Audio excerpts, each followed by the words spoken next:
नमस्कार सभी को।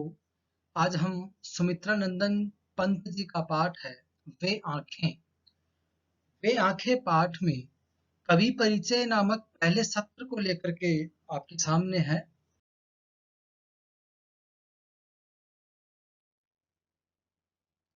हिंदी साहित्य का इतिहास देखते हैं। गौर से अगर हम देखें तो हिंदी साहित्य के इतिहास को हमने मुख्य रूप से चार भागों में बांटा है। आदिकाल, भक्ति काल, रीति काल और आधुनिक काल।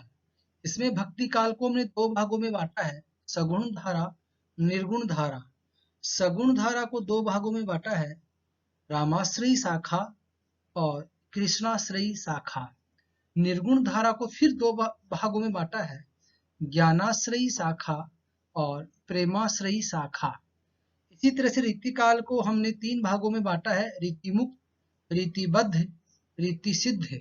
और इस तरह से चौथा काल है हमारा आधुनिक काल, जिसके विस्तार में हम आगे बात करेंगे।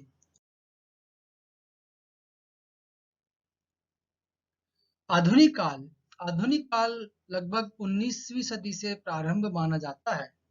भारतेंदु युग, द्विवेदी युग, छायावाद युग, प्रगतिवाद, प्रयोगवाद, नई कविता और समकालीन कविता, इस तरह के अनेक चरणों से गुजरता हुआ, अनेक चरणों से पुष्पित पल्लवित होता हुआ, विकसित होता हुआ आज समकालीन कविता के रूप में आधुनिक काल हमारे सामने है।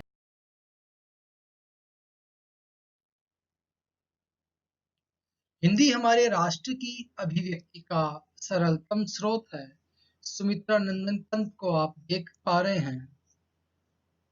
इनका मूल नाम गोसाई दत्त, जन्म 20 मई 1900, कौसानी, जिला अल्मोड़ा, उत्तराखंड में। निधन 28 दिसंबर 1977। आपकी प्रमुख रचनाएं हैं वीणा, उच्छ्वास, पल्लव, ग्रंथि, गुंजन, ग्राम्या, युगांत, तारापथ, कला और बूढ़ा चांद, स्वर्ण किरण, स्वर्ण धूलि, लोकायतन, चिदम्बरा। आपकी कुछ विशिष्ट रचनाएं जिनका चित्र आप देख पा रहे हैं, इनका रचना संसार बहुत विस्तृत और नई कल्पनाओं को भरने। इस पाठ में हिंदी साहित्य में कवि का योगदान के बारे में बात करेंगे। छायावाद के महत्वपूर्ण स्तंभ सुमित्रा नंदन पंत प्रकृति के चितेरे कवि हैं। हिंदी कविता में प्रकृति को पहली बार प्रमुख विषय बनाने का काम पंत ने ही किया है। उनकी कविता प्रकृति और मनुष्य के अंतरंग संबंधों का दस्तावेज है। प्रकृति के अद्भुत चित्रकार पंत का मिजाज कविता में बदलाव का पक्षधर रहा है।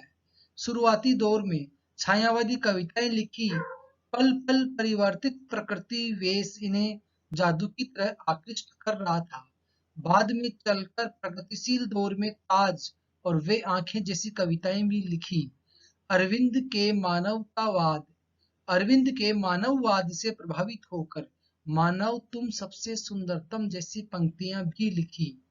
उन्होंने नाटक, कहानी, आत्मकथा, उपन्यास और आलोचना के क्षेत्र में भी काम किया है। पंत जी भाषा के प्रति बहुत सचेत थे। उनकी रचनाओं में प्रकृति की जादूगरी जिस भाषा में अभिव्यक्त हुई है, उसे स्वयं पंत चित्र भाषा अर्थात बिंबात्मक भाषा। वे आंखें कविता का सार। प्रस्तुत कविता वे आंखें पंत जी के प्रगतिशील दौर की कविता है। इसमें विकास की विरोधाभासी अवधारणाओं पर करारा प्रहार किया गया है। युग युग से शोषण के शिकार किसान का जीवन कवि को आहत करता है। दुख की बात यह है कि स्वाधीन भारत में भी किसानों को केंद्र में रखकर व्यवस्था ने निर्णायक हस्तक्षेप नहीं किया है। कविता ऐसे ही दुष्चक्र में फंसे किसानों के व्यक्तिगत एवं सामाजिक दुखों की परतों को खोलती है और स्पष्ट रूप से विभाजित समाज की वर्गीय चेतना का खाका प्रस्तुत करती है। कविता का शीर्षक वे आंखें। इस शीर्षक से क्या अभिप्राय है? आपके अनुसार कवि ने कविता को यह शीर्षक क्यों दिया होगा? हमें इन दोनों बातों पर विचार करना है। आइए दोहराएं। वे आंखें कविता के लेखक हैं सुमित्रानंदन पंत, महादेवी वर्मा, प्रेमचंद, सत्यजीत राय। पंत जी का जन्म कब और कहाँ हुआ था? 31 जुलाई 1900, 31 मई 1910, 20 मई 1900 और 20 जून 1900। वे आंखें कविता में किस वर्ग के बारे में है? व्यापारी, सरकारी कर्मचारी, किसान।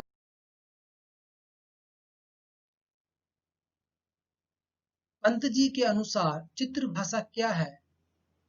बिंबात्मक भाषा, चित्र के माध्यम से भाषा, अलंकार युक्त भाषा, आदिवासी भाषा।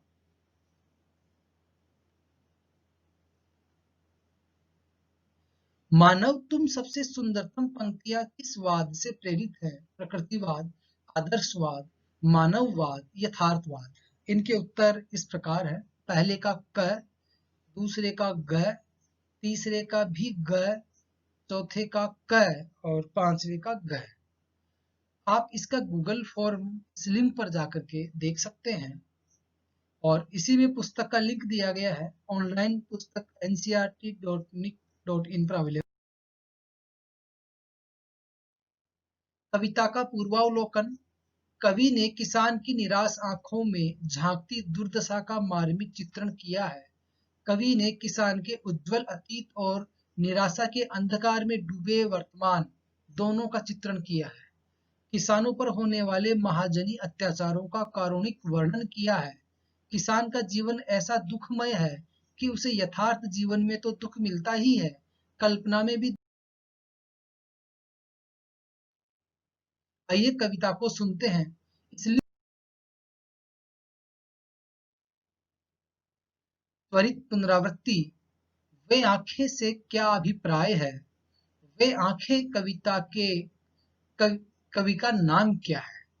वे आंखें कविता में किसका वर्णन किया गया है? इस कविता में किसान के दुखों के लिए किन किन को जिम्मेदार ठहरा? स्मरणीय बिंदु होंगे। कविता में किसान की पीड़ा के लिए किन्हें जिम्मेदार माना गया है? वे आंखें कविता का उद्देश्य इसका गृह कार्य निम्न प्रकार से होगा। कवि ने अपनी कविता में किसान को ही पात्र क्यों बनाया है? किसान के पिछले सुखों का वर्णन कीजिए।